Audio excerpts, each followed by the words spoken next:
Maruti Swift type 2 petrol variant காரில் வண்டியை வந்து ஸ்டார்ட் பண்ணாமல் போட்டோம்னா எல்லா கீரும் கரெக்டாக விழுகுது. ஸ்டார்ட் பண்ணி போட்டோம்னா ரிவர்ஸ் கீரும் ஃபஸ்ட்டு கீரும் விழுகிறதுக்கு ரொம்ப கடிச்சு விழுதுன்னு சொல்லி கம்ப்ளைண்ட் சொல்லியிருந்தாங்க.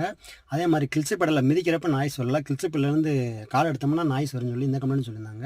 இந்த மாதிரி கிளச்சு பெடலை மிதிக்காமல் நாய்ஸ் வந்துச்சுன்னா வந்து ரிலீஸ் பேரிங் போனால் மட்டும்தான் கம்ப்ளைண்ட் வரும்.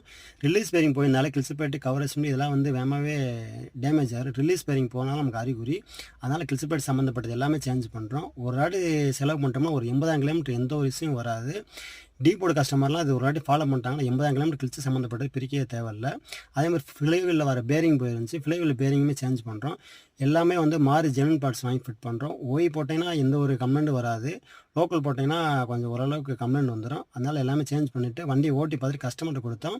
அதே மாதிரி ஓட்டி பார்த்துறப்ப எல்லா கேரும் செக் பண்ணி பார்த்து எல்லாமே நல்லா அருமையாக இருந்துச்சு.